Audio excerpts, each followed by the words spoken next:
नमस्कार दोस्तों, स्वागत है आपका आपके अपने चैनल हिंदी स्टोरीज एंटरटेनमेंट में। चलिए आज की ये मज़ेदार स्टोरी शुरू करते हैं। विभा को कपड़े धोने का बड़ा शौक था। कभी नल के नीचे तो कभी तालाब के पास। अरे मेरी नीली वाली लुंगी नहीं दिख रही है। विभा की अम्मा, कहाँ रखी है लुंगी? अरे वो तो विभा ने परसों ही धोकर रखी थी आपकी अलमारी में, देखो वहीं होगी। वो ना मैंने आज धो दी, मुझे लगा कि गंदी हो गई होगी। अरे कैसे गंदी हो गई थी? उसे तो मैंने पहना भी नहीं। हे भगवान, इस लड़की के कपड़े धोने की आदत से परेशान हो गया हूँ मैं। जितना तो घर में राशन नहीं आता, उससे कहीं ज्यादा डिटर्जेंट पाउडर का खर्चा है। इसकी शादी करवा दो, शादी जाए अपने घर में ही करे काम, फिर चाहे घर के कपड़े धोने हो या पूरे गांव के। हाँ ठीक बोल रही हो, देखता हूँ मैं कोई लड़का। वो दिन भी आ जाता है जब विभा को देखने लड़के वाले आ जाते हैं। लड़की मुझे अच्छी लगी।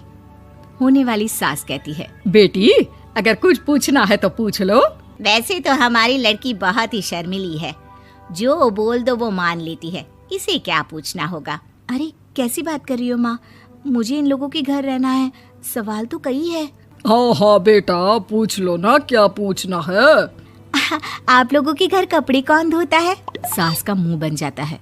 देखो, अगर तुम ये कहना चाहती हो कि तुम्हें कपड़े धोने नहीं आते तो सुन लो, कपड़े मैं ही धोती हूँ, लेकिन तुम्हारे आ जाने के बाद मैं रुमाल तक नहीं धोऊंगी। अरे चुप रहना भाग्यवान, बहू बेचारी घर आई नहीं, उसे डराना शुरू कर दिया।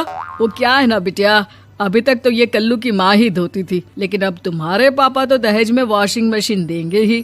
तभी विभा की माँ बोल पड़ती है, सवाल भी पूछा तो क्या। वैसे भाई साहब, मशीन की तो फिर भी कपड़े धोने की कैपेसिटी होती है। मतलब जो बिटिया दे रहे हैं ना विभा, इसे कपड़े धोने का बहुत शौक है। ये आप लोगों के क्या, आस पड़ोस गांव मोहल्ले सबके कपड़े धो दे और उफ तक ना करे।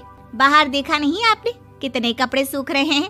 सब हमारी बिटिया ने ही तो धोए हैं। बस भी करो ना माँ, शर्म आ रही इतनी तारीफ सुनकर। और तो और एक दाग निकाल कर दिखाओ तो मान जाऊं। हाँ अच्छा, माफ करना बेटा, मैंने गलत समझा। हमें तो रिश्ता बहुत पसंद है। और ऐसे जुड़ जाता है रिश्ता कपड़े धोने का शौक रखने वाली विभा का। उसकी शादी हो जाती है कोयला फैक्ट्री में काम करने वाले कल्लू के साथ। शादी के बाद अचानक विभा चिल्लाती हुई सास के पास आती है। सासू माँ, अरे सासू माँ कहाँ है आप? ये तो धोखा है, धोखा दिया आप लोगों ने मुझे। इसे ससुर के चक्कर के बारे में पता चल गया। अरे तो उसमें तुझे क्यों धोखा मिला है? अरे नल में पानी नहीं आता, कपड़े कैसे कब धुलेंगे? अच्छा, तू पानी नहीं आ रहा उसकी बात कर रही है। तो आपने क्या सोचा? कुछ नहीं। अच्छा, तेरी माँ ने कहा था कि कपड़े धोने का शौक है तुझे, याद आया मुझे। शौक बोलकर कपड़े धोने वाले मेरे जुनून को कम ना आके सासू माँ, कपड़ा धोना मेरा गुरूर है। तभी पति भी वहाँ आ जाता है। अभी मैंने इसे सनी देओल की फिल्म दिखाई है, उसी के डायलॉग मार रही है माँ। अच्छा सुन, साफ साफ बता रही हूँ, पानी सुबह 4 से 6 और शाम को 10 से 12 आता है, समझी? विभा टाइमिंग सुनकर हैरान हो जाती है। ये क्या भूतों का मोहल्ला है? सुबह 4 बजे उठकर कौन कपड़े धोता है? 4 बजे टंकी में पानी जाता है, फिर सारा दिन धोना ना, किसने मना किया?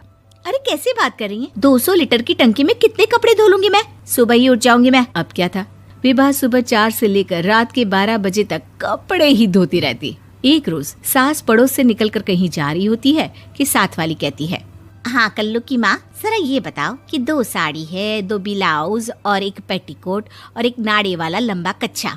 हाँ तो? अरे तो क्या, कितना लोगी धुलाई ये बताओ। धोबन दिख रहे हैं हम क्या? हमारे पति सरकारी नौकरी से अभी रिटायर हुए हैं और बेटा सुपरवाइजर है कोयला फैक्ट्री में। धोबन समझ रखा है हमें? हाय रे कल्लू की अम्मा, माफ कर दो, वो तो मोहल्ले में यही सब बता रहे थे कि तुमने बहू को कपड़ा धुलवाने के काम में लगा दिया है। सास को पड़ोसन की बात सुनकर गुस्सा आ जाता है। वो घर पहुंचती है जहां घर के बाहर ही इतने सारे कपड़े सूख रहे होते हैं जितने कि किसी धोबन के घर पर। अरे ओ कल्लू की दुल्हन, बाहर निकल।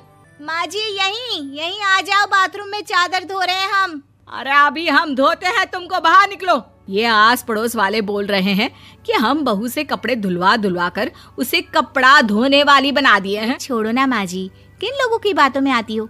आस पास के लोगों का तो काम ही होता है कि वो किसी तरह सास बहू को लड़ा दे। बहू सारे घर के कपड़े धोती है, ये क्या कम है? बोलिए। सास को भी लग जाता है कि वो बहू का ये सनकीपन नहीं छुड़वा सकती, इससे अच्छा है कि खुद ही चुप हो जाए। रोज सास और बहू मंदिर जाते हैं, जहाँ सास की साड़ी वहाँ खड़ी भीख मांगने वाली से मिलती है। माँ जी क्या बात है, आपकी साड़ी उस भिखारन से कितनी मिल रही है ना? हाँ हाँ देखो तो दोनों की साड़ी मिल रही है। क्या बात है कल्लू की अम्मा, तुम खुद को तो अफसर की बीवी बताती हो और ऐसी सिंपल सी प्लेन साड़ी पहनकर घूमती हो।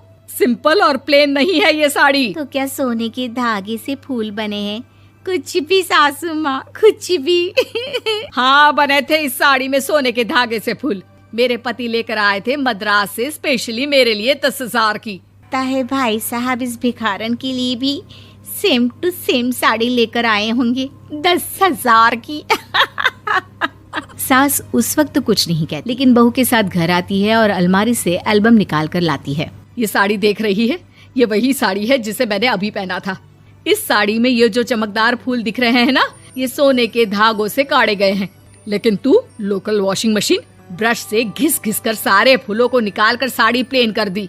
मुझे माफ कर दीजिए सासू माँ। और तो और, जब मैंने तुझे तेरी गलती के लिए कुछ नहीं कहा, लेकिन तूने तो सबके सामने मेरा मजाक ही बना दिया। क्यों? बहू को समझ में आ जाता है कि अब से उसका कपड़े धोना बंद।